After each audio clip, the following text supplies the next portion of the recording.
Hey, what's going on, y'all? Serious note. I just got word from some of my buddies up on base that a fourth service member was killed during this bombing in Iran. A fourth member. And I'm looking at some of the comments about people saying, the price of war, this and this and that. My question, real talk. For all you people making these comments about the price you pay for war, you gotta this and this and that. How many of y'all ever served? Can you imagine going to war, fighting a war, and then you find out later that the war you just fought was unnecessary because the fight should have been somewhere else, and now another war is kicking out in another country? Think about that. I'm 53 years old, and I have been around for a little bit.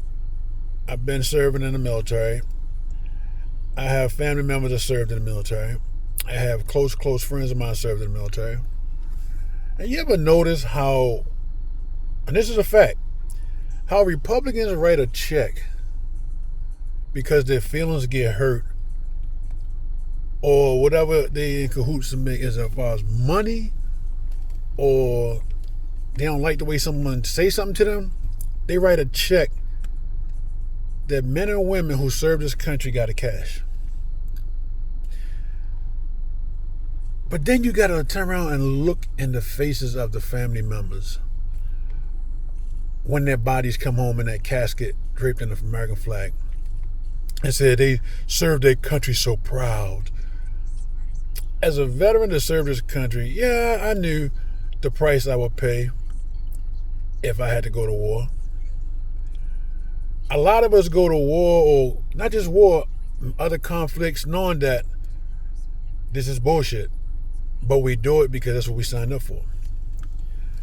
But for once, when your political party come back and criticize the other political party for pulling out of a useless war, stopping a useless war, just so their commander-in-chief can come right back and start another one a year later, make it make sense. And brags about how he wished he had a Congressional Medal of Honor or a Purple Heart. And it's the same man that cried bone spurs from a doctor on his payroll who wrote for him. And now people saying, well, Barron Trump should serve. And now they're making excuses saying he's too tall because Barron Trump is supposedly 6'9", and they want, and I think the regulations is 6'8", something like that. I had an email sent to me about the height thing. I hope that's wrong. But yeah, that's where we at. And then I get people saying, what do you think about this war? You asking a veteran who served in war, what do he think about other military and veterans going back to war? Like I said before, a lot of Trump supporters are either poorly educated or high school dropouts, convicts, or rich people that benefits from them.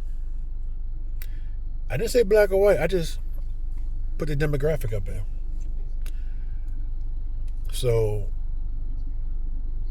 you take it however you want to take it. This is my social media page, and I'm going to voice my opinion. And unfortunately for you, a lot of the stuff I'm going to voice, I'm going to do my research to get the information before I open my mouth. So when you come back, I'm going to Google, and you're like, oh shit, he was right. Oh boy, let me delete my message. It is what it is, man. Trump's the president. We got him for another 3 more years. And unfortunately, people are going to suffer in the military, and people are going to suffer out of the military. People are going to suffer overseas, and people are going to suffer, continue to suffer here. So it is what it is.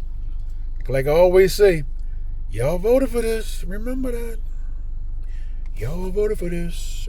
Remember that.